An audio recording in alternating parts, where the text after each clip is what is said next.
Stop, avant d'avancer, avant de baisser le volume, avant de penser « Ah, j'ai déjà entendu ça ». Écoute attentivement. Les premières minutes du Nouvel An ne sont pas juste une horloge qui tourne, elles sont une signature, un cachet invisible, comme si quelqu'un mettait de l'encre sur ton âme et disait « C'est comme ça qu'il entre, c'est comme ça qu'elle commence, c'est comme ça qu'ils choisissent de vivre ». Et je vais le dire avec toute la fermeté que cette nuit exige. Le monde spirituel prend le début au sérieux, parce que le début n'est pas un détail.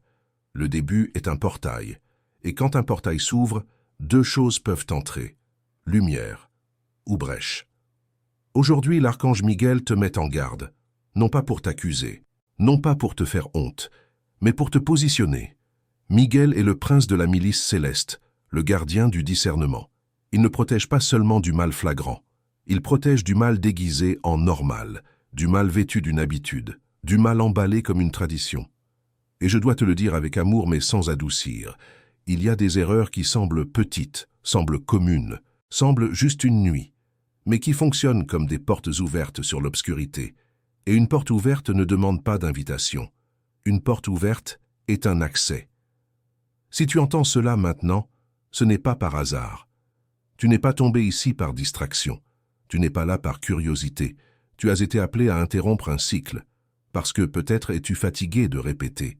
Je commence bien et je m'effondre. Je promets et je ne tiens pas. Je prie et pourtant je me sens vulnérable.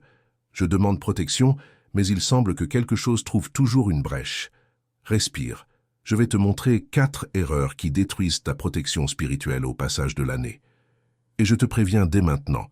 La 4e est la plus courante. Elle est la plus belle à l'extérieur.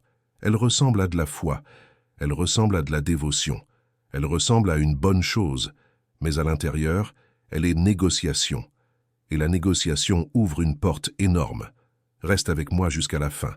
Non pas parce que je veux te retenir, mais parce que je veux te sauver de toi-même. De cette manière automatique de vivre qui te fait entrer dans une nouvelle année avec les mêmes portes ouvertes que l'année dernière. Et je vais marteler cela plusieurs fois, comme une cloche. Il y a une fenêtre. Il y a un seuil. Il y a un moment où le plus tard se ferme. Ce n'est pas pour demain.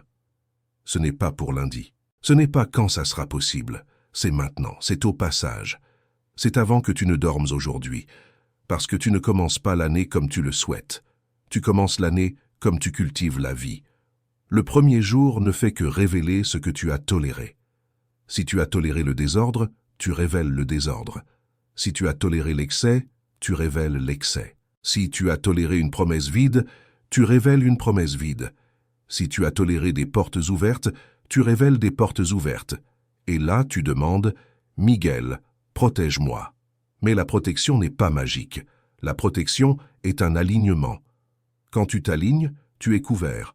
Quand tu négocies, tu t'exposes. Micro-scène courte, pour que tu sentes le poids de cela. Imagine le nouvel an comme une grande porte en bois. De ce côté, il y a ce qui est passé. De l'autre côté, il y a ce qui vient. Et Miguel est à la porte comme une sentinelle, avec son bouclier levé. Il ne t'empêche pas d'entrer. Il t'appelle à entrer avec ordre. Parce que celui qui entre en ordre est couvert. Celui qui entre dans la confusion entre vulnérable. Et peut-être as-tu déjà vécu cela sans t'en rendre compte. Tu commences l'année léger, mais en quelques jours la même anxiété revient, la même irritation, la même sensation d'attaque. Ce n'est pas de la malchance. Souvent, c'est une signature répétée. Tu entres avec une brèche et tu passes des mois à courir après ce qui aurait pu être scellé dans les premières minutes. Alors fais attention. Chaque erreur que je vais te montrer ici vient avec 3 choses.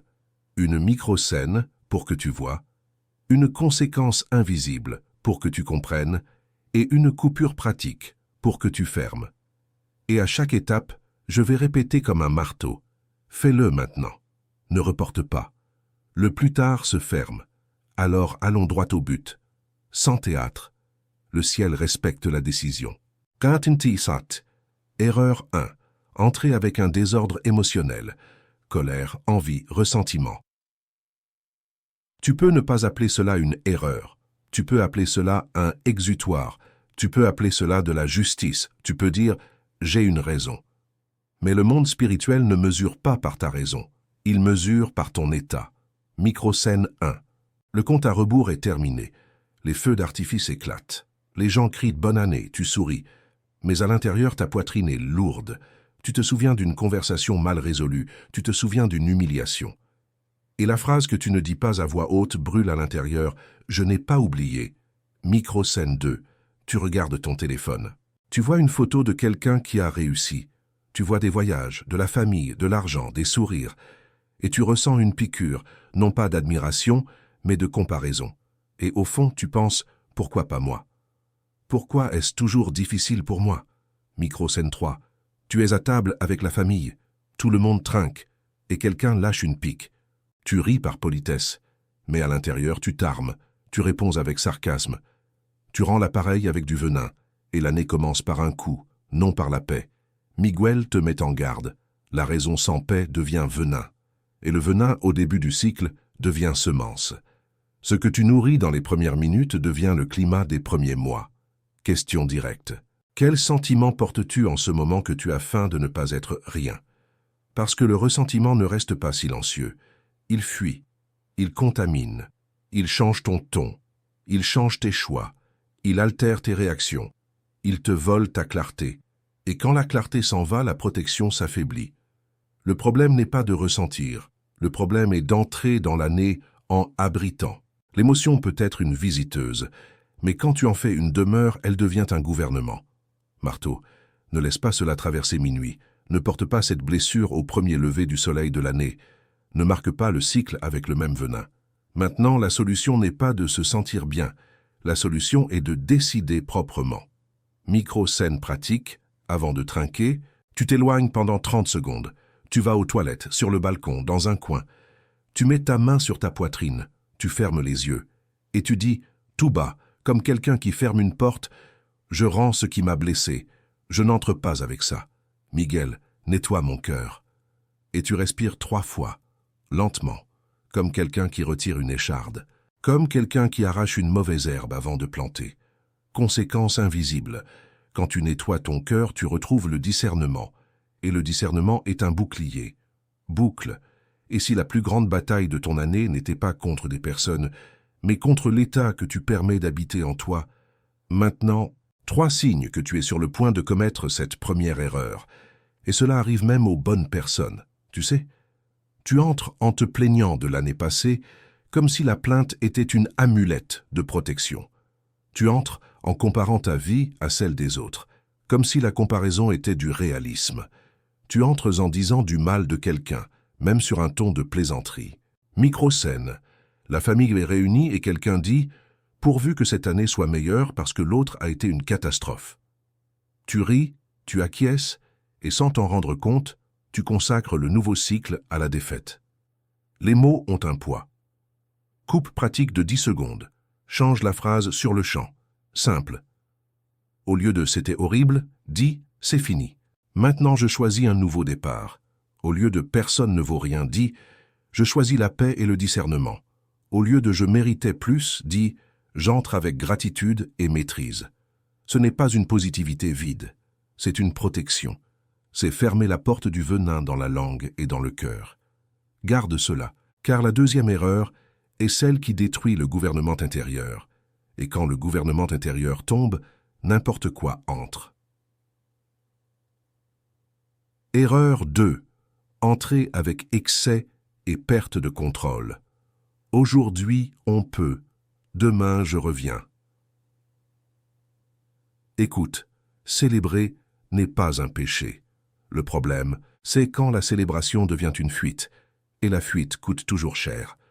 Micro-scène 1, tu commences par « juste un verre ». Ensuite, ça devient « juste un peu plus ». Quelqu'un propose, tu acceptes, ta langue se délie, ton esprit ralentit. Tu envoies un message que tu n'aurais pas dû. Tu dis ce qu'il ne fallait pas, tu dépasses une limite, et le lendemain, tu essaies d'effacer avec honte. Micro-scène 2. Tu ris mais tu n'es pas présent. Tu danses mais tu fuis. Tu bois mais tu essaies de faire taire un vide. Et là tu dis « Ah, ce n'était que pour le réveillon ».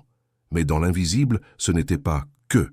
C'était une signature. J'entre en perdant le contrôle. Miguel ne scelle pas le manque de contrôle. Il scelle les décisions. Et la protection spirituelle exige la maîtrise de soi, parce que celui qui ne se gouverne pas est gouverné. Question. Quel est ton excès du réveillon? Qu'est-ce qui dépasse toujours les bornes? Qu'as-tu déjà promis de ne plus faire et que tu répètes? Marteau. Dans les premières minutes, choisis la sobriété, choisis la lucidité, choisis la présence, parce que la fenêtre spirituelle ne demande pas l'euphorie, elle demande la clarté. Micro-scène pratique. Tu lèves ton verre, mais avant de boire, tu fais un geste de maîtrise. Je ne suis pas l'otage de cela. Tu bois peu. Tu t'arrêtes. Tu regardes autour de toi et tu réalises. Tu es toujours aux commandes. Conséquence invisible, quand tu entres en lucidité, ton esprit devient clair. Et un esprit clair perçoit ce qu'il n'avait pas perçu l'année dernière. La protection augmente parce que tu cesses d'être prévisible. Boucle. Combien de portes as-tu ouvertes l'année dernière en ayant perdu le contrôle pour juste une nuit? Et fais attention à un détail qui fait chuter beaucoup de gens. La perte de contrôle n'est pas seulement l'alcool. Parfois, c'est la bouche. C'est le message envoyé au petit matin. C'est la dispute que tu achètes parce que tu veux gagner. C'est le commentaire déplacé que tu lances parce que tu es excité par l'ambiance. Tu ne tombes peut-être pas dans un grand péché, mais tu tombes dans le manque de contrôle. Et le manque de contrôle est une brèche. Coupe pratique. Si tu sens que tu accélères, fais une pause de 15 secondes. Bois de l'eau. Fais silence, respire. Et répète intérieurement « Miguel, garde ma bouche ». Cela sauve beaucoup de vies, car la plupart des chutes commencent par une phrase. Maintenant, la troisième erreur est encore plus subtile. Elle ne détruit pas ta lucidité. Elle détruit ta vérité. Et sans vérité, il n'y a pas de couverture. Création pharmacie. Erreur 3. Promesse vide. Après je change. C'est l'erreur de celui qui parle grand et vit petit, de celui qui fait un discours au réveillon et livre le même personnage en janvier. Microscène 1, minuit. Tu embrasses quelqu'un et tu dis « Cette année sera différente ». Tu écris une liste. Tu publies une jolie phrase. Tu promets « Je vais prier davantage. Je vais prendre soin de mon corps. Je vais m'éloigner de ce qui me fait du mal. » Et tout le monde applaudit. Mais, à l'intérieur, tu es déjà en train de négocier. Juste une semaine de plus, après le carnaval. Quand j'aurai le temps. Et le plus tard devient une maison. Et tu y vis toute l'année. Miguel est clair. Il ne scelle pas les promesses. Il scelle les décisions. Et une décision a un geste. Elle a une coupure. Elle a une action. Question qui fait mal. Quelle promesse as-tu faite l'année dernière et qui te fait honte aujourd'hui parce que tu ne l'as pas tenue? Parce que quand tu promets et ne tiens pas, tu t'enseignes à toi-même que ta parole ne vaut rien. Et quand ta parole ne vaut rien pour toi, ton autorité spirituelle s'affaiblit. Tu perds du poids. Tu perds de la fermeté. Tu perds le respect interne. Marteau. La fenêtre du Nouvel An n'accepte pas le théâtre. Elle répond à la vérité. Et la vérité est simple. Fais petit, mais fais maintenant. Microscène pratique. Au lieu de dire « je vais prier davantage », tu décides. Aujourd'hui, avant de dormir, je prie 3 minutes. Au lieu de « je vais m'éloigner », tu supprimes un contact, tu annules une invitation, tu quittes un groupe. Ce n'est pas une année entière, c'est un pas réel. Conséquence invisible. Quand tu accomplis un petit pas, tu reconstruis ton autorité. Et l'autorité est une protection. Boucle. Et si ta plus grande victoire cette année était de retrouver le respect de ta propre parole? Et voici un test rapide avant de continuer. Si tu ressens une pression quand tu penses à changer, c'est le signe que la promesse est trop grande et la décision trop petite. Ne fais pas de grandes promesses. Prends une petite décision. Le ciel n'exige pas la perfection. Il exige la vérité. 3 petites décisions qui valent de l'or au réveillon. Une demande de pardon que tu reportes. Une conversation que tu dois terminer avec respect. Une habitude que tu dois couper pendant 7 jours, juste pour prouver que tu maîtrises. Choisis-en une. Fais-la. Et tu sentiras ton autorité revenir. Maintenant, respire. Parce que la 4e erreur est la plus dangereuse. Elle ressemble à de la foi. Elle ressemble à une tradition. Mais c'est de la négociation, et la négociation ouvre une porte énorme. Erreur 4. Demander la bénédiction sans fermer les portes. Miguel me protège, mais je continue avec ça.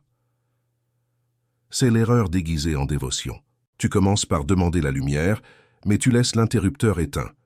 Micro-scène 1. Tu es à table. Raisin, grenade, lentilles. Tout le monde parle de prospérité. Tu fais une belle prière. Tu demandes « Dieu bénit mon année. Miguel, garde-moi. » Tu ressens même quelque chose. Seulement après, tu retournes à la même pratique cachée.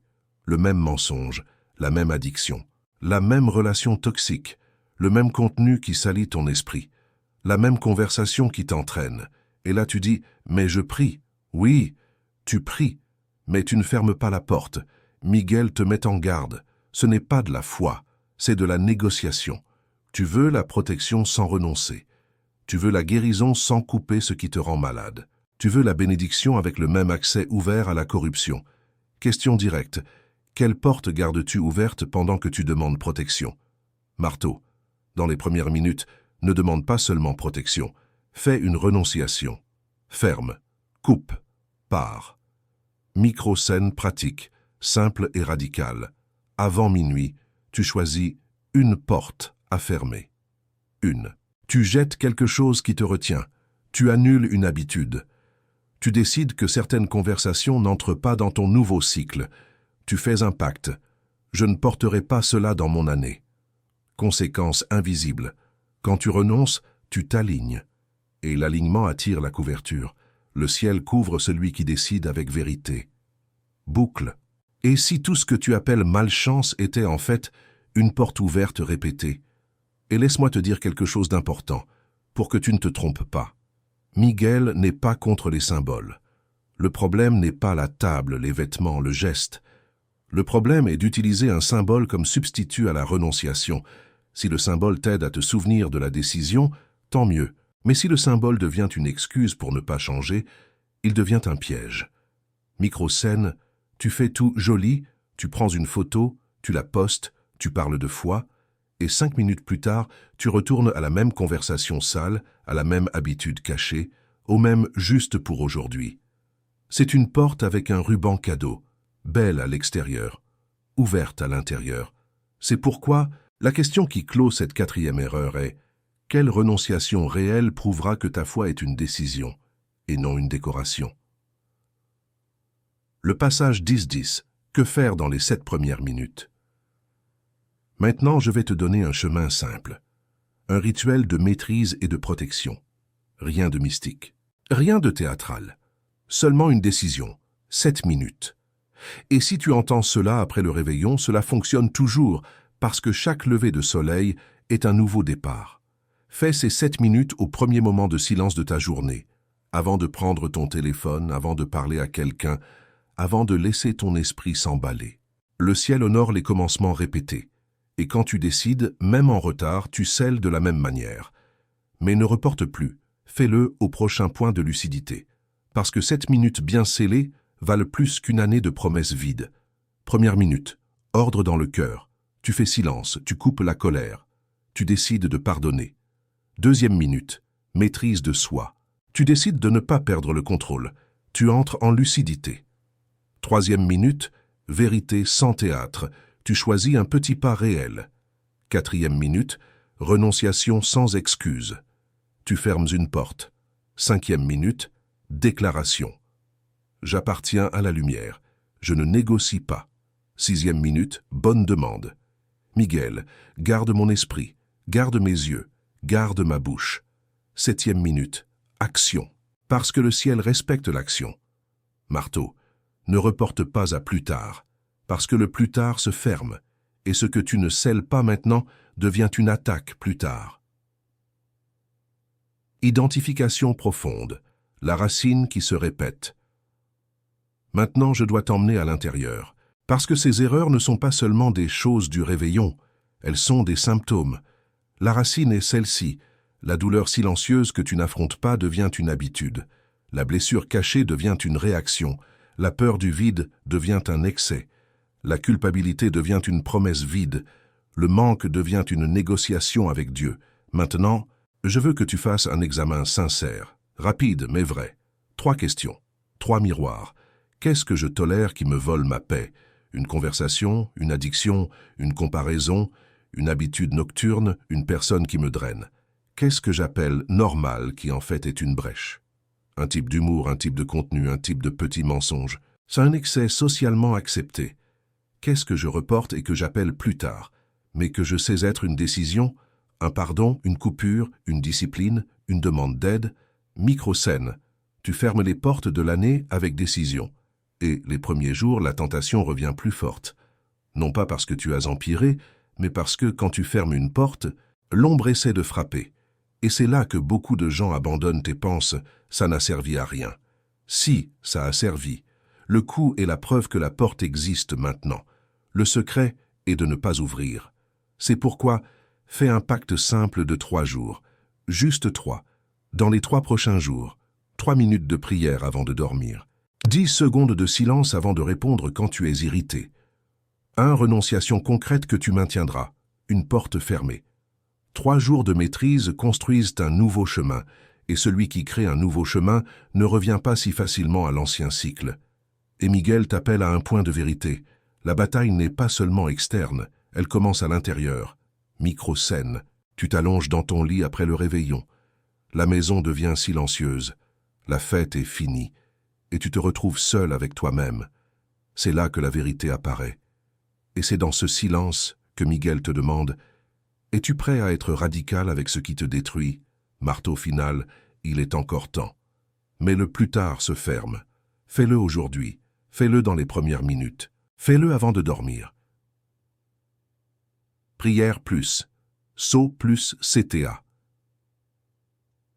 Maintenant, fais avec moi. Archange Miguel, scelle mon début. Garde mon esprit. Purifie mon cœur. Donne-moi la maîtrise de moi-même. Je refuse le désordre émotionnel. Je refuse l'excès. Je refuse le plus tard. Je refuse les promesses vides. Je ferme les portes qui m'affaiblissent. Je coupe ce qui me tire vers le bas. Je choisis la lumière, sans négociation. Miguel, place ton bouclier sur moi, sur ma maison, sur ma famille, sur mes décisions. Et que cette année commence alignée. Amen. Respire. Maintenant vient le sceau. 2 actions simples. Aujourd'hui encore, choisis une porte à fermer. Une. Et ferme-la vraiment. Et écris dans les commentaires « Je ferme les portes ». Miguel, garde mon début. Parce que quand tu écris, tu t'engages. Et si tu veux rendre cela encore plus fort, fais une autre chose. Partage cette vidéo avec une personne que tu aimes et qui répète des cycles. Non pas pour pointer du doigt, mais pour tendre la main.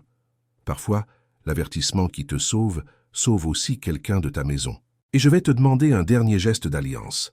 Si tu veux que Miguel garde ta maison en ce début, écris aussi en dessous juste ces 2 mots. Miguel, garde. 2 mots, courts, mais pleins de décisions. Parce qu'au final, c'est ça. Le ciel ne bouge pas avec de longs discours. Le ciel bouge avec un cœur aligné et une porte fermée. Maintenant va, entre dans l'année avec ordre. Entre avec maîtrise. Entre avec vérité. Entre avec renonciation. Et tu sentiras la protection augmenter, non pas comme une superstition, mais comme une conséquence spirituelle de celui qui a décidé de vivre dans la lumière. La protection n'est pas de la chance. La protection est un alignement.